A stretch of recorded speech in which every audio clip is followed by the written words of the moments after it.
Henrietta's Treasure, the story of the royal peridot parure. Sometimes jewelry is not just the sparkle of precious stones, but a whole story about love, power, intrigue, and a lost era. This was the amazing parure of Archduchess Henrietta of Austria, a truly royal ensemble born in the heart of the Austrian Empire.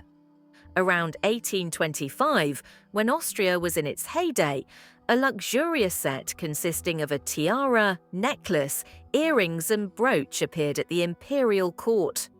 The jeweller Jacob Heinrich Ketchert, a master close to the court, worked on it. He chose an unusual but bright stone, a deep olive, green peridot, framed by exquisitely cut rose and pillow diamonds. This combination looked bold, even daring for its time, but elegant and majestic. Every decoration in the parure breathed the sophistication of the Georgian style. The bases were made of silver and yellow gold, and in the center shone large peridots surrounded by a diamond scattering. A tiara decorated with a vine ornament, a symbol of abundance and sophistication, deserves special attention. 5 peridots, decreasing from the center to the edges, were framed with floral motifs made of diamonds.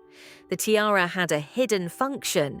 Removable pendants from the necklace could be attached to it, a real transformable luxury. The necklace is a graceful chain of 10 octagon, cut peridots decorated with diamonds. It was also equipped with 7 drop-shaped pendants, which easily turned into a tiara decoration.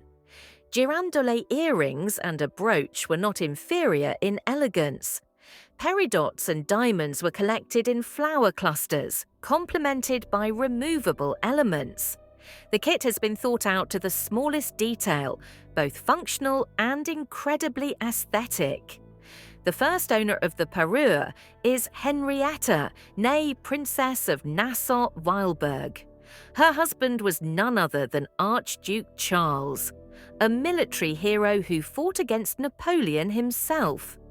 He was much older than Henrietta, but there was love and harmony between them. During the 14 years of marriage, the couple had 7 children. Henrietta was the epitome of grace, black hair, piercing eyes, impeccable taste in clothes. However, despite her beauty, she rarely went out. Charmed by her, Karl spared no expense on jewelry.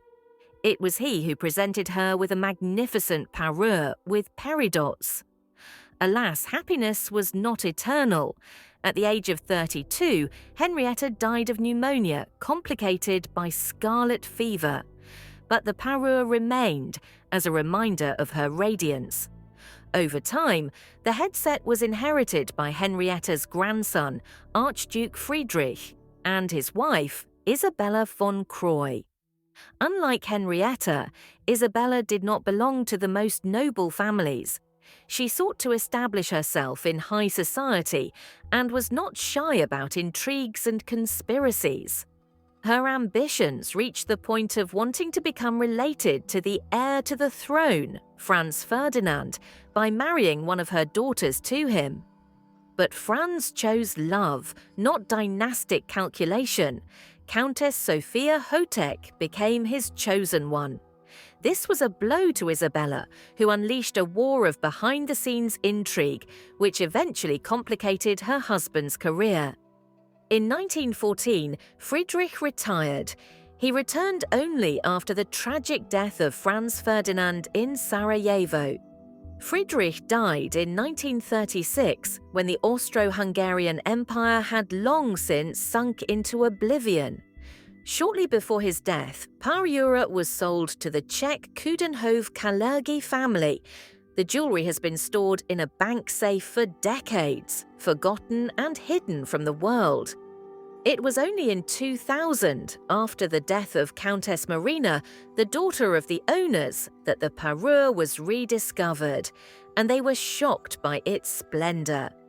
In 2001, the Fred Leighton Jewelry Company acquired the Habsburg peridots. These are decorations not for imperial balls, but for Hollywood. In 2004, actress Joan Rivers appeared in them at the Golden Globes. Later, the earrings and brooch were sold at auction at Christie's for $170,000. The rest of the pieces may have ended up in China, exactly where remains a mystery. Today, it is difficult to say whether the entire set will ever be assembled again. But I want to believe that Henrietta's peridots will burst into the light again, because they are not just ornaments, but a living piece of history, love, and lost imperial greatness. The Christie's auction in Geneva has become a real event for jewelry connoisseurs. Among the many unique exhibits, a sapphire bracelet attracted special attention, which aroused the interest and admiration of all those present. This bracelet, created at the end of the 19th century, is a real work of art. It is made of oval-cut sapphires and diamonds, which gives it a special sophistication and elegance. The links of the bracelet are connected so subtly and gracefully that it seems as if it is the work of a master who lived in another time. The central stone of the bracelet is a sapphire, mined in Sri Lanka. Its rich blue colour and transparency make it especially valuable. According to Portuguese tradition, such a bracelet was presented as a wedding gift to Infanta Maria Antonia. Her husband, Robert I, was already married, but his first wife died in childbirth. Maria Antonia became a prolific queen, giving her husband 12 children, all of whom lived to adulthood. In his first marriage, Robert I also had 12 heirs, but only 9 of them survived to adulthood. These children are depicted in the photo presented at the auction. The daughter of Maria Antonia and Robert I, Zita, will become the Grand Empress of Austria, and Prince Felix will become consort to the Grand Duchess of Luxembourg, Charlotte. But even such a great family has to sell off their family heirlooms to cope with financial difficulties. The sapphire bracelet was put up for auction at Christie's by one of the descendants of Maria Antonia and Robert I. The seller's name was not disclosed, but it is known that the bracelet remained in the family for more than 100 years. The initial cost of the bracelet was $81,000. But 4 months after the start of trading, it was sold for $353,000. Such products are rarely bought for everyday wear. They are carefully stored in safes or in the windows of private museums where only selected persons are allowed. However, in my opinion, such decorations should be in constant circulation in order to please the owners and others with their splendor. In 1959, Crown Prince Akihito of Japan married Michiko Seida, and their union became an example of a strong and long family life lasting for 65 years. The couple met on a tennis court in 1957, and a year later they announced their engagement. The wedding took place in several stages, starting with a traditional Japanese ceremony at the palace shrine, attended by almost 1,000 guests. The newlyweds then exchanged their traditional outfits for Western-style clothes for the official reception. Michiko was wearing a Western-style wedding dress created by Japanese designer Haruo Matsuda. The dress was complemented by a yellow ribbon of the Order of the Precious Crown and diamond jewelry. Michiko's wedding tiara attracted special attention.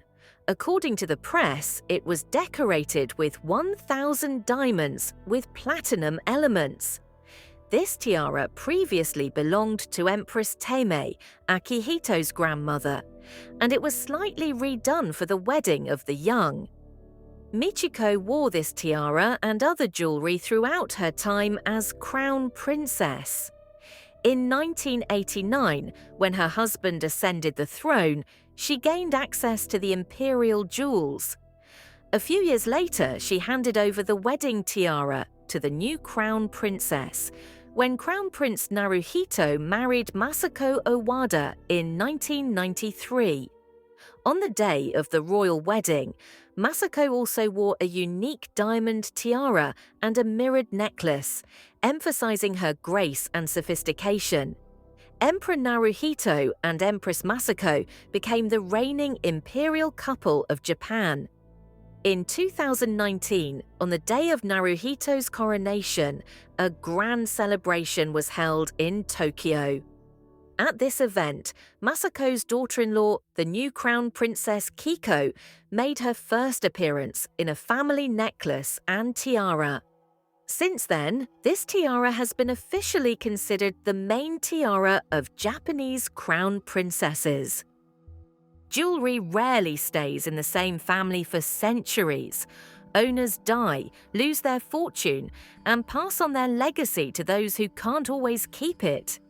The history of many ornaments resembles the expression, "This is how worldly glory passes." Look at this elegant woman. This is Lady Dieterding, the wife of Sir Henry Dieterding, the oil magnate. She was born in Russia and married a diplomat at an early age. After the revolution, their lives became difficult, but in Paris, the young woman met Sir Henry. Lydia divorced her first husband and immediately married him in 1924. Despite the large age difference, the couple lived happily together for several years. However, in the 1930s, a divorce followed, and then the death of Sir Henry. Lydia never married again and lived in Paris until 1980, where she led a social life and was engaged in charity work. In her photo, an elegant pearl and diamond pendant stands out against the background of a strict black dress. This pendant is Lydia's compatriot. You may have seen her before. It adorns the neck of Danish Princess Dagmar, who married the heir to the Russian throne, and became Grand Duchess Maria Feodorovna and then Empress. On the left is Portrait of Grand Duchess Maria Feodorovna by Heinrich von Angeli, 1874, from the Hermitage Collection. On the right is a photograph of Grand Duchess Maria Feodorovna from the 1870s from a private collection. After the revolution, Maria Feodorovna went to Denmark, where she died in 1928. Among her jewels was this pendant, which was given to her as an engagement present when she was a young girl. Maria Feodorovna couldn't take everything with her, so she had to choose. Maria Feodorovna's jewels were divided between her daughters, Xenia and Olga. The pendant went to Ksenia, who later sold it to Lydia Dieterding, along with a cover letter confirming its origin. Later, the Cartier jewelry house added a diamond riviera to the pendant. Lydia appreciated this piece of jewelry very much, and she redid many other jewels that bothered her, but this pendant, which has historical value, remained intact. After Lydia's death in 1980, her jewelry was put up for auction and sold. It is unknown where this pendant is now. In July 2018, Daniela Machetti, an expert at the Sotheby's auction house, visited Hohenzollern Castle near Stuttgart. She came there not for work, but to enjoy the beauty of the place. However, being a professional in her field, Daniela couldn't help but pay attention to the portraits of local ladies in jewelry. She was particularly interested in the oval portrait of a young woman, Cecilia of Mecklenburg, Schwerin, who later became Crown Princess of Prussia. Cecilia was born in 1886 and died in 1954. She was buried in the castle grounds. Unfortunately, I was unable to find the original portrait, but there is another one painted around the same time, which may be a copy of it. This portrait depicts Cecilia in a different tiara, which does not correspond to our story. Daniela Machetti enjoyed the portrait, photographed it as a souvenir, and for her students to show them an example of jewelry art of the early 20th century. But the story doesn't end there. In November, the auction house received a request from a client who turned out to be a descendant of Cecilia. Her family kept the tiara for many years. The client sent a photo of the tiara by email, and Daniela recognized it. It was an amazing coincidence because Hohenzollern Castle is not a Louvre-level museum. She realized that she had seen this tiara in the portrait of Crown Princess Cecilia. The history of the tiara began in 1905, when the daughter of the Duke of Mecklenburg-Schwerin and Grand Duchess Anastasia Mikhailovna married the Crown Prince of Prussia. One of the wedding gifts was a diamond tiara from Fabergé, which is shown in the photo on the right. Many years later, in 1949, Cecilia's daughter wore this tiara again to her wedding, which also took place at Hohenzollern Castle. Unfortunately, Sotheby's did not reveal the name of the current owner of the tiara, but it is clear that she is a direct descendant of Cecilia. The tiara itself is beautiful, and it was sold at auction for almost $435,000. However, her story makes her even more valuable. Marina of Kent, the great-granddaughter of Emperor Alexander II, was one of the most elegant and beautiful women of the British royal family with Russian roots.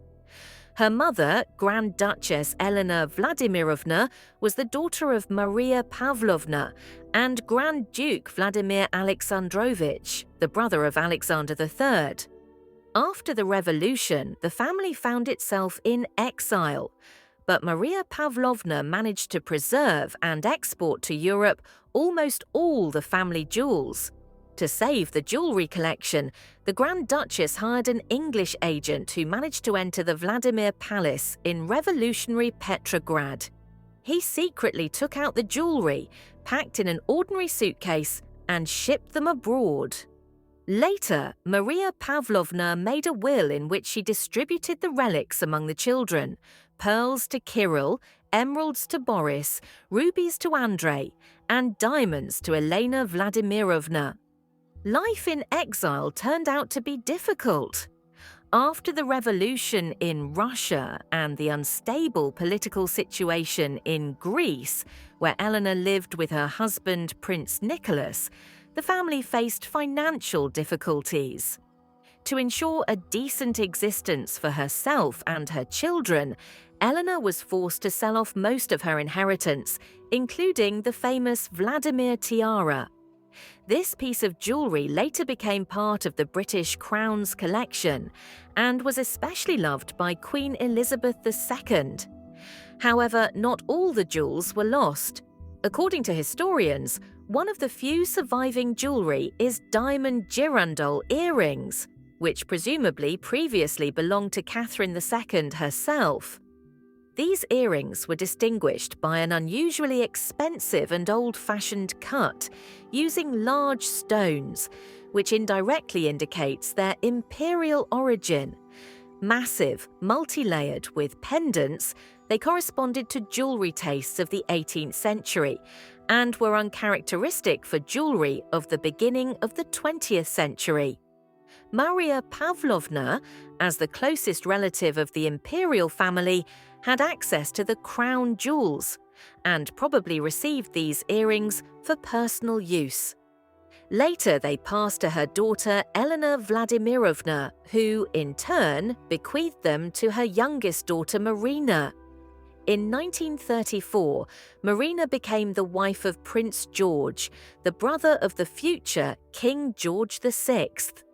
In the Duchess of Kent's family, the jewelry was considered a relic and was often worn on special occasions. Marina became famous not only for her beauty, but also for her refined taste. She managed to seamlessly combine Russian luxury with British restrained style. Her outfits and jewelry became role models. Even Princess Margaret, the younger sister of Elizabeth II, was among the fans of her style of dress. However, from the very beginning of her stay at court, Marina did not have a good relationship with Queen Consort Elizabeth, the mother of Elizabeth II. Perhaps the reason was Marina's high status, accustomed to the royal courts of St. Petersburg and Athens, in comparison with the more modest origin of the Queen herself. Their communication was accompanied by a hidden tension that was known at court.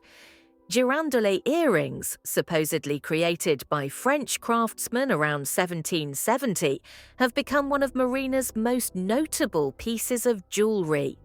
Their length reached 9 centimeters, and the cutting technique and shape of the stones corresponded to the jewelry fashion of the 18th century. It was supposed to be a transformable piece of jewelry. The triple pendants could be removed and used separately, although no such photographs have been preserved.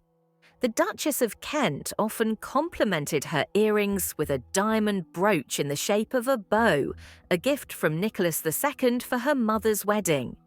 This piece of jewelry perfectly combined with the Russian kokoshnik tiara, making up a spectacular ensemble. The love of such jewelry combinations was also characteristic of Catherine the Great, whose collection also included girandoles with bows. After Marina's death, the earrings passed to her son Edward. His wife, Catherine of Kent, continued to wear the jewelry, but over time the earrings began to come loose and the pendants unfastened.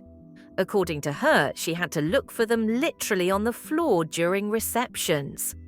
Due to the deterioration of the family's financial situation in the 1990s, it was decided to sell the earrings. In the early 2000s, they appeared at a prestigious auction, but in a modified form. 8 of the largest diamonds were replaced with rhinestones.